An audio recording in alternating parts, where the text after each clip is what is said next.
اور میرا بھائی بکری فارمنگ ہم صرف اس لیے کر رہے ہیں کہ ہم اس سے منافع حاصل کر لیں. کوئی بھی کام جو ہم کرتے ہیں ہم اس کو معاشی لحاظ سے، پیسے کے لحاظ سے، ارننگ کے لحاظ سے فائدہ حاصل کرنے کے لیے، منافع حاصل کرنے کے لیے کرتے ہیں.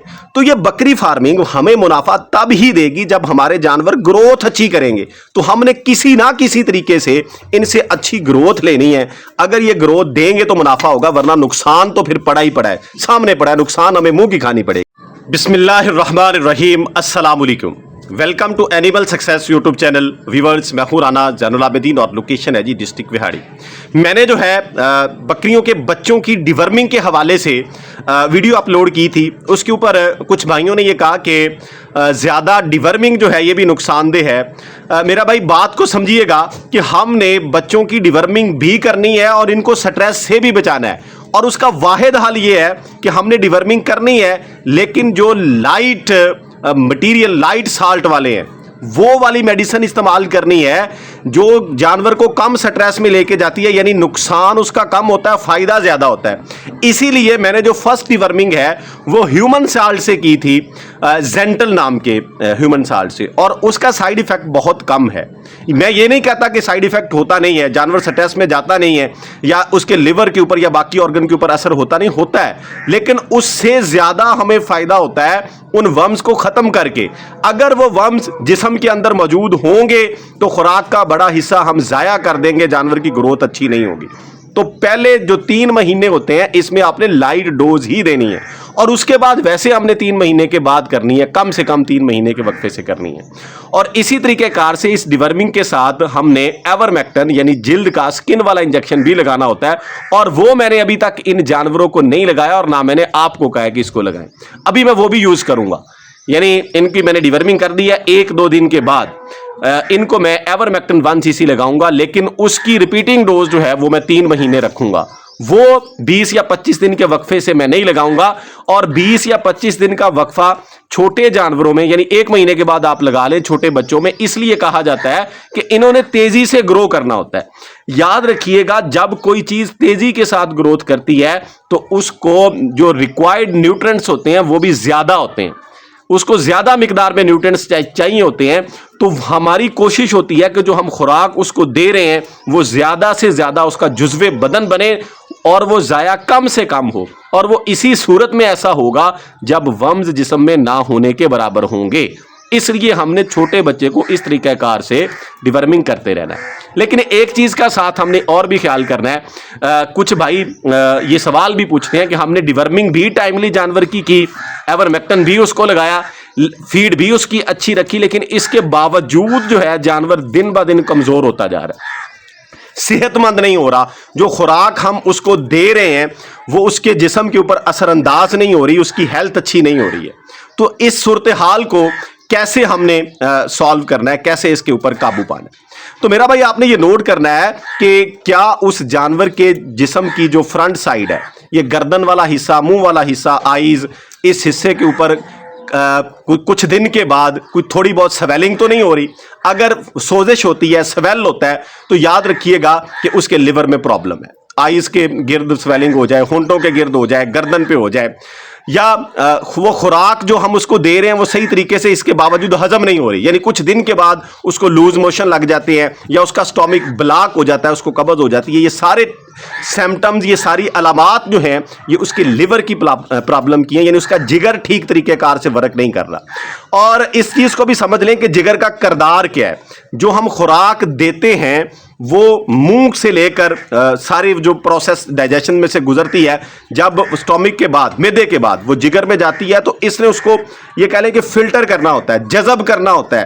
جو صحت مند چیزیں ہوتی ہیں، فائدہ مند چیزیں ہوتی ہیں، ان کو خون میں شامل کرنا ہوتا ہے، اور جو ویسٹیج ہوتا ہے، اضافی مواد ہوتا ہے، اس کو جو ہے وہ مینگن کی صورت میں جانور نے جسم سے نکالنا ہوتا ہے، آگے اس کو چھوٹی یا بڑی آنت میں پھینک کے. تو یہ سارا جو کردار ہے یہ لیور کا ہوتا ہے.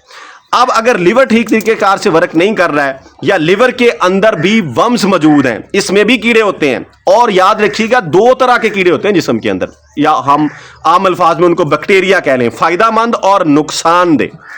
فائدہ مند بھی ہیں، نقصان دہ بھی ہیں. اگر فائدہ مند زیادہ ہیں، نقصان دہ کم ہے، تو جانور گروتھ اچھی کر رہا ہے. اگر فائدہ مند بیکٹیریا کم ہے، نقصان دہ ورمز کیڑے بیکٹیریا زیادہ مقدار کے اندر، زیادہ تعداد کے اندر موجود ہے، تو پھر جانور کی گروتھ اچھی نہیں ہوگی۔ تو اس ایسی صورتحال میں اگر لیور کے اندر یہ پرابلم بن گئی ہے تو ہم نے اس کو بھی ٹریٹ کرنا ہے، اور اس کے لیے انجیکشن اور لیور ٹونک دونوں طرح کی میڈیسن موجود ہے۔ تو اگر تو آپ انجیکٹ کر سکتے ہیں تو بہتر ہے کہ آپ پہلے جانور کو 1 ہفتہ جو ہے وہ انجیکٹیبل ڈوز دیں، اگر آپ کا جانور بڑا ہے۔ اگر جانور چھوٹا ہے تو اس کو انجیکشن کے اوپر نہ لے کے جائیں، یعنی 3-4 مہینے کا ہے تو پھر آپ کو انجیکشن لگانے کی ضرورت نہیں ہے۔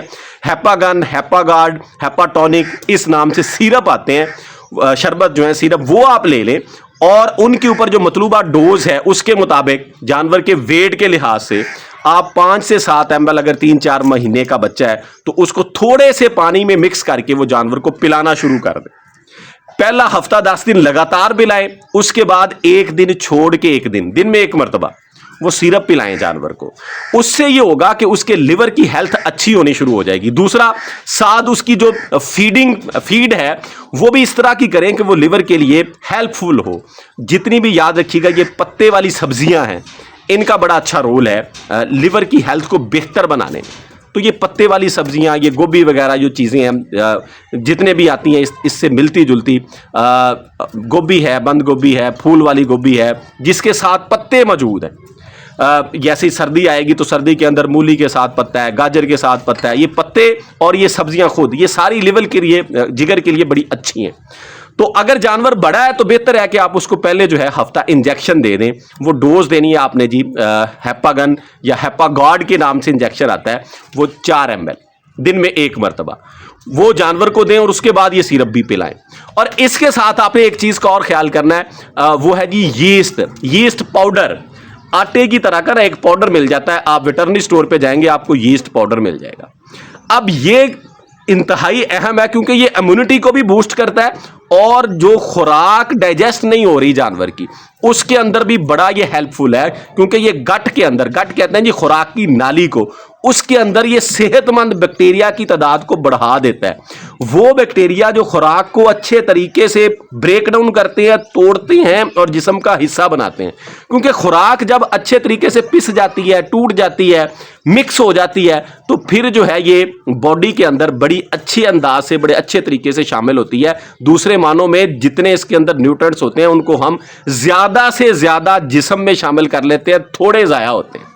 تو یہ یسٹ پاؤڈر جو ہے اس کو بھی لازمی طور پہ ایسے جانور کو دیں، اس کے بڑے اچھے اور بڑے شاندار نتائج ہیں۔ اور دینے کا طریقہ کار کیا ہے؟ بہتر ہے کہ آپ اس کو ضائع ہونے سے بچائیں، اور ضائع ہونے سے یہ تبھی بچے گا کہ آپ اس کو نا تھوڑے سے دودھ میں، تھوڑا سا دودھ لے لیں یا پانی لے لیں، اس میں ڈیزالو کر کے، حل کر کے جانور کو پلا دیں۔ لیکن پلانا احتیاط سے ہے، جانور کو ہتھو وغیرہ نہ آئے، اس کی سانس والی نالی میں نہ چلا جائے، اس طریقہ کار سے پلائیں۔ آپ کسی فیڈ میں ڈال کے بھی دے سکتے ہیں، لیکن اس میں کیونکہ ویسٹیج کا، ضائع ہونے کا خدشہ زیادہ ہوتا ہے، اس لیے میں یہ کہتا ہوں کہ آپ اپنے ہاتھ سے اس کو حل کر کے پانی کے اندر جو ہے وہ ڈیلی بیس کے اوپر کم سے کم 1 مہینہ لگاتار اس کا جو آدھا چمچ ہے نا، ½ چمچ جانور کو ضرور دیں، انشاءاللہ تعالی نتائج آپ کو اچھے ملیں گے۔ اب آتے ہیں جی، کچھ جانور جو ہیں ان کی باڈی اس طرح کی ہو چکی ہوتی ہے کہ وہ سسٹم اندر سے ٹوٹلی طور پہ ڈیمیج ہو چکا ہوتا ہے، یعنی ہم نے یہ اپنے سارے پروٹوکول جانور کے اوپر استعمال کر لیے، اس کے باوجود جو ہے ہمیں جو ہے کوئی خاطر خواہ نتائج حاصل نہیں ہوئے، یعنی جانور تھوڑا بہت تو بہتر ہوا لیکن اتنا بہتر نہیں ہوا جتنا ہم نے اس کے اوپر زور لگا دیا، جتنا ہم نے اس کے اوپر میڈیسن کا استعمال کر دیا، خوراک کا استعمال کر دیا، اس کے مطابق اس کی ریکوری نہیں ہوئی، اس کی گروتھ نہیں ہوئی۔ تو میرا بھائی پھر ایسے جانور کے لیے بہتر ہے کہ آپ اس کو ہڈ سے نکال دیں، سیل آؤٹ کر دیں، کیونکہ ایسا جانور ہمارے لیے آنے والے وقت میں زیادہ نقصان کا باعث بنے گا۔ ہمارے لیے فائدہ مند وہی جانور ہے جس کے اوپر ہم خرچہ کر رہے ہیں، جس کو ہم خوراک دے رہے ہیں، وہ گروتھ جو ہے وہ اچھی دے رہا ہے، تاکہ وہ کل آنے والے وقت میں اچھے پیسوں میں سیل آؤٹ ہو کے ہمیں جو ہے وہ ہیلدی اماؤنٹ دے گا، ہمیں اچھا پروفٹ دے گا۔